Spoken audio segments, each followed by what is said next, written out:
This is the 57th inauguration of an American president.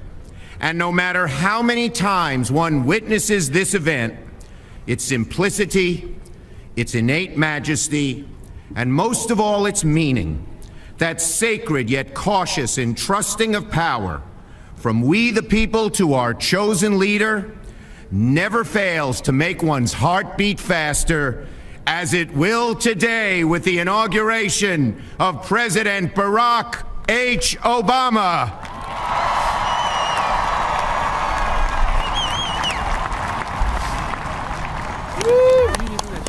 Now, we know that we would not be here today were it not for those who stand guard around the world to preserve our freedom. To those in our armed forces, we offer our infinite thanks for your bravery, your honor, your sacrifice.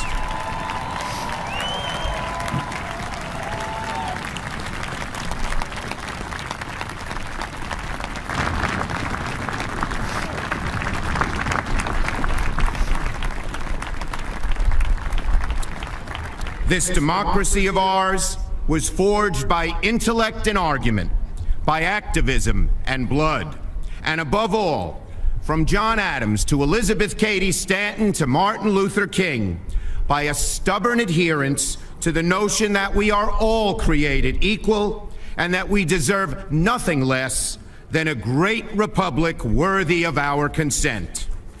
The theme of this year's inaugural is faith in America's future.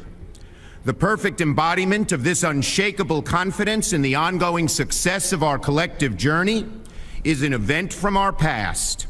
I speak of the improbable completion of the Capitol Dome and capping it with the Statue of Freedom, which occurred 150 years ago in 1863. When Abraham Lincoln took office 2 years earlier, the dome above us was a half-built eyesore.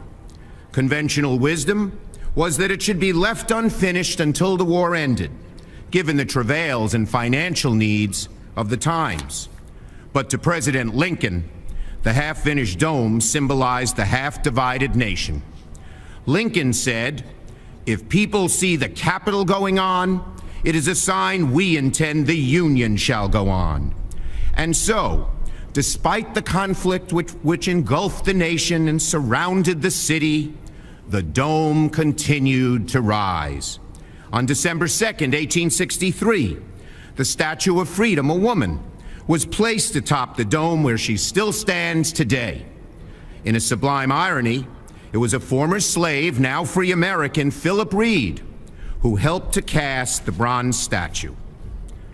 Now, our present times are not as perilous or as despairing as they were in 1863, but in 2013, far too many doubt the future of this great nation and our ability to tackle our own era's half-finished domes. Today's problems are intractable, they say. The times are so complex, the differences in the country and the world so deep, we will never overcome them. When thoughts like these produce anxiety, fear, and even despair, we do well to remember that Americans have always been, and still are, a practical, optimistic, problem-solving people. And that, as our history shows, no matter how steep the climb, how difficult the problems, how half-finished the task, America always rises to the occasion. America prevails, and America prospers.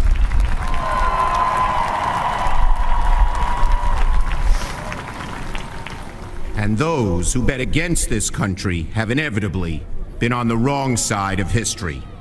So, it is a good moment to gaze upward and behold the Statue of Freedom at the top of the Capitol Dome. It is a good moment to gain strength and courage and humility from those who were determined to complete the half-finished dome. It is a good moment to rejoice today at this 57th presidential inaugural ceremony, and it is the perfect moment to renew our collective faith in the future of America.